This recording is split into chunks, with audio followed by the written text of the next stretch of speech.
playoff slot at laban para sa tournament life. Yan ang pinaglalabanan ng magkabilang Mobile koponan Legends. na ating makikita ngayon sa pagtungo ng game number 1, Team Aurora at TNC Pro Team.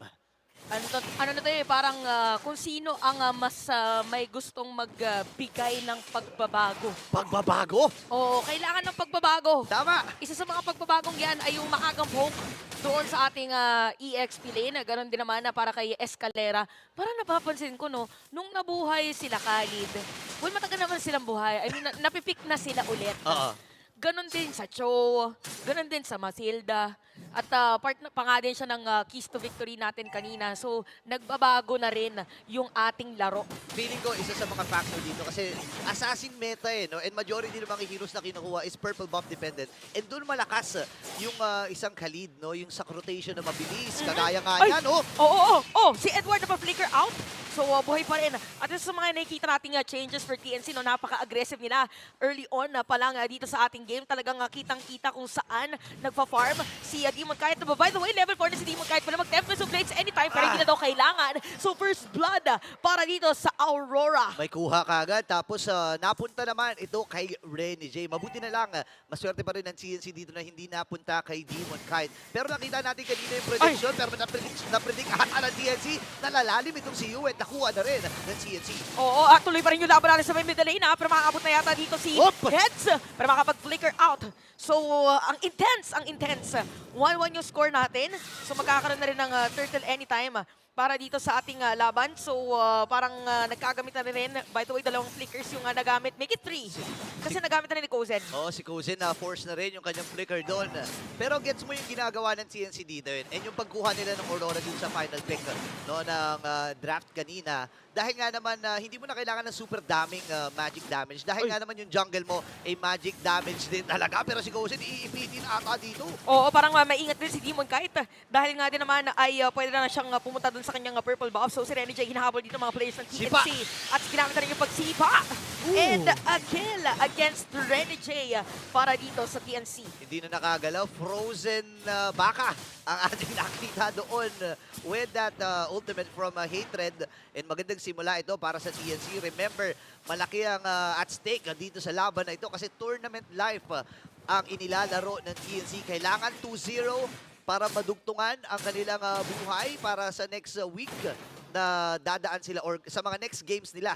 May pag-asa pa rin sila makatungtong sa playoff. Malaan na to, storya ng pagpasok sa butas ng karayom. Ayun. O yung parang sobrang tagal mong tatansyahin kung paano nga ba talaga yung tamang hagod. At sa mga hagod na yan, paghagod, laban dito kay Escalera. Ginamit na yung flicker, tapos sa blades, makakapag-flicker out si Escalera sa time na yon. So mailap pa yung mga teamfights natin na talagang merong secured kills. Pero sa top lane, mapipilitan na umuwi si Domeng. Pati penalty zone actually nagamit din doon. And maganda ito para kay Kozen. And ito naman siguro yung masasabi ko kay Kozen. No? Kahit doon sa mga games na napalo sila, very consistent itong si Kozen. Yep. Hindi siya nalulugi sa mga gold, hindi siya nalulugi sa laning, at kailangan nila matranslate ito, lalo na naka-Claude siya. No? Mapaaga mo yung late game na aabangan dapat dito sa Claude, malaking tulong sa inyo kasi wala nang mana yung Claude. Remember, di ba doon sa bagong update? Oo, ayan na, yung mga pokes na sinasabi natin. So, totoo yung sinabi mo dito na pag napabilis mo kasi yung isang Claude, parang pwede mo na agad siyang isama sa teamfight. Yeah. Lalo na ngayon na yun nga, wala nang mana. So, imagine yung kanyang pwedeng gawin. Kaya rin siguro nagiging mabilis yung TNC para medyo maiwas din dun sa lane ni Kozen. Pero maganda din yun actually para sa side ng Aurora kasi si Domeng naman yung tumataba din.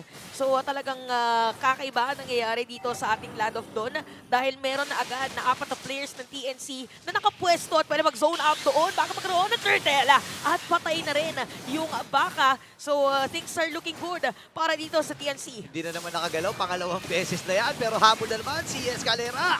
At dediretso pa nga dito sa pag-zone laban kay Edward. By the way, Edward ay ginamit na yung kanyang penalty zone habang hahatakin yung turtle at hahabulin naman dito ng Aurora si Escalera. So mga pokes ang talaga mananaig. Pero Wow. SDCYC ang mananalo doon sa Red 3 battle. Grabe yung timing ni SD dito no? And kumbaga, kung babalikan natin yung lineup na inilalabas ng TNC, medyo matagal na rin nung huling ginamit itong si SD. Malamang sa malamang gutom yan Ramdam mo yung gutom, ramdam mo yung gigil. Gusto ko maglaro, gusto ko manalo. At ito na yung malaking chance na yun. Pero may chance din Aurora. Ay, ginamit yung Raging Sandstorm para makatakas si Heads. Napakaganda nakapara dito sa side ng Aurora. Meron Sipa. terms of blades para kay Demon Kite. Sinipa na rin dito yung ibang mga players pero patay pa rin. So it was a 1-for-1 trade. SDCYZ ang namatay sa TNC. Renny J naman para sa Aurora. Pangatlo na din ni J to at lahat ng mga si Pa, kaya nagiging epektibo talaga yung ginagawang aggressiveness ng isang Cho. At ito yung malaking nabibigay na tulong mula para sa TNC. Dahil nga naman kapag na-force mo itong si Renny J na hindi mag-agresibo, paano kayong may chance? Oy, sumasayaw. Kumikendeng-kendeng. Kumikendeng-kendeng si Domeng. Ayun na. Oh, si Domeng. Pero, ang kinagandahan dun yung sa mga iwa dyan, parang nakapindot na yung Purify. Oo nga Sa kanya talaga nakapitan niya yung Purify, so pwede pang gamitin anytime. Dito ni Domeng, no casualty nung time na yon. So makapaalis si Escalera and even Kozen doon sa lane sa top. May recall talaga na hinahatid dito ang TNC at Team Aurora. Ngayon naman, reset ang itatawag nila. Lamang pa naman ng 500 dito ang TNC. Pero mabilisan lang babawiin niya ang Team Aurora. Naka-zone dito si Edward. Same Sakit. with you Ang sakit na ng mga hampas ng martilyo dito. The Hammerman, Edward. Oo nga So parang ano sila dito, ang sagot pala nila doon sa aggression na side ng TNC is magdepensa muna kayo sa ibang lanes Yeah. bago kayo mag-focus sa mga teamfight. So, probably magkakaroon ng changes ngayon sa aggression na sinasabi natin para sa TNC at mukhang target naman ng TNC. Same na sagot, Borito. Makakasira ba sila dun sa may bottom lane habang kumukuha ng purple si Demon Kite. So, si Renny J ay nandito na rin. So, pupwesto mo ng mga players para sa turtle objective. Ang bilis ng responde dito ng Team Aurora. Lalo na si Domeng na nandun kagad sa may bottom lane. Habang si Renny J umaabante din. Andito na ang kubunan ng TNC. Nag-aabang lang sila ng oportunidad pero makukuha na rin ni Demon Kite yung turtle na yon plus nakabawi naman dun sa itaas ng TNC. Oo, parang trades muna. Trades yung nangyayari Trades. dito para sa dalawang teams natin. At habang nangyayari yun, nagkakasuntukan, nagkakatirahan na dito sa may bandang Getty. Uy! So bibigyan pa rin ng mga skills pero hindi makamatay si Heads ng time na yan, even Demon Kite. And another turret down para sa side ng Aurora. Oh, parang nararamdaman din ng Team Aurora dito na hindi tayo pwede makipagsabayan yung mga 5v5 suntukan. Daanin natin sa galaw, daanin natin sa split. Pero parang yun yung nagiging solusyon din ng TNC. Sige, dadaanin nyo kami sa split. Kami rin naman. May chance kami at may pagkakataon kami niyan habang may sipa na naman. Ayun na naman, pero si Yui ginamit yung kanyang sariling Frigid Glacier. Nung time na yun, Edward mapatay pa rin. Blazing do it kay Kuzen. Laban dito kay Yui at mapapaalis. So medyo ready na rin yata pumasok anytime dahil alam na walang BMI. Kuzen's down. Ginamit yung Tempest of Blades para alis. More on controlled aggression ang sagot dito ng Aurora. Ang ganda rin ng timing ni Renny J dito. After nung Blazing Duet, hindi na maximize doon sa full potential dahil nga yung stamp ni Renny J. Oo nga pala, no, nakalimutan ko. Nakakancel nga pala nung apak dito ni Renny J. Yung Blazing Duets, no? Oo nga, kaya pala kanina, no, nung nakita niyang pumasok na, tsaka siya dumiretso para ma-zone. Oo. So, ito yung mga klase ng laban na pwede mag-teamfight, pero mas gugustuhin lang hindi.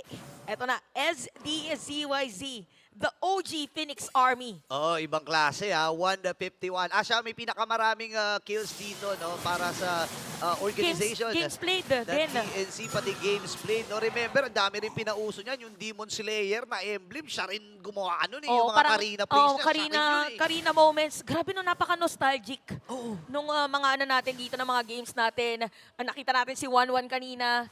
Nag-1-1 din yung game na yun. Oo nung first match natin. So, iba naman ang ipinapakita ngayon ng TNC and even Aurora. Again, meron na tayong big objective, which is the Lord. Sinisimulan ng Aurora. Dito sila nahihirapan ngayon yung control pagdating sa Lord. Imagine mo, nakaling kayo, tapos kayo yung nagsisimula ng Lord fight. Habang si Escalera, in and out lamang siya muna rito. 11K yung buhay ng Lord. Let's see kung sino makakakuha nito.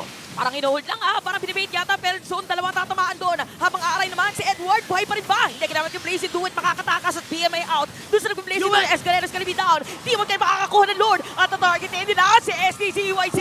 At patay na nga at biglang mawawala ang ilang mga players dito na side ng TNC.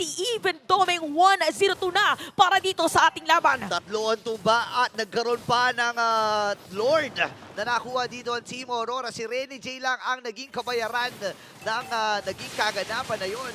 Habang may goal din dito ang TNC. Kukuha ba sila ng isa dito at least kahit papano, pambawi man lang dun sa nakuha at natamasa dito ng TNC na malaking lead. Kaya nag-aabang Oo din nga sino kukunin niya to. Ay, Ko po, ang sakit, ang sakit ng mga ano. Ang sakit kung meron siyang ginawang recent na video na feed check, ito damage check. Sakit. Yung ginawa niya laban kay Kozen. So again, controlled aggression, more on pokes para naman paalis yung ilan sa mga players. And speaking of paalis, para papaalis sila si SDCYZ doon sa may top lane, pero mahahampas dito na Desert Tornado. SDCYZ is down, pero may sagot ulit dito yung side na TNC. Edward, makukuha rin nila. Dalawa ang napatumba dito sa Team Aurora habang isa naman sa TNC. Ngayon nakuha Ano, kinalahati mo, kalahati. Oo, yun nga yun. Nalito din ako. Basta yun na yun. Yun na yun. Oh, yan. So ito, kanina around 3K na yung kalamangan ng Aurora. Ngayon 2K na lang. But still, kung titignan natin yung map control is really on the side of Aurora. Kaya siguro nag-group up na yung TNC. Para yung isang biglaan na lang na parang one swing, one big team fight na lang inaantay nila. Oo, tsaka ang mahirap dito, kailangan nilang timingan kasi lagi Frigid Glacier ang dala-dala ni Yue. Remember, napakarami na rin mga team fights at mga laro na naipanalo ng isang Yue ni Valentina, di ba? Oo nga pala, pag ano yan pag tinignan mo majority din ng games ni Yue, napakataas ng kanyang winning percentage with Valentina. Kaya nga Yue na ni Valentina to di ba? Nagkabaliktad na ang ihip ng panahon. Di ba? Halos lahat ng mga Violet na hero, paborito talaga ni Yue. Yung mga Eve, ng mga panahon na yun, di ba? Oo nga pala. Lilia, Valentina. Moscow, hindi, joke lang. Si Wala. Domeg yung ano. Iba. Nag-isip lang ako ng fight. Sino ang mauuna? May Frigid Glacier pa rin na hawak itong si Yue. So pwedeng pang counter-engage to Oh, parang inaabangan yata na merong mag-proc na Mag-clear. any resource din na mapilit na magamit.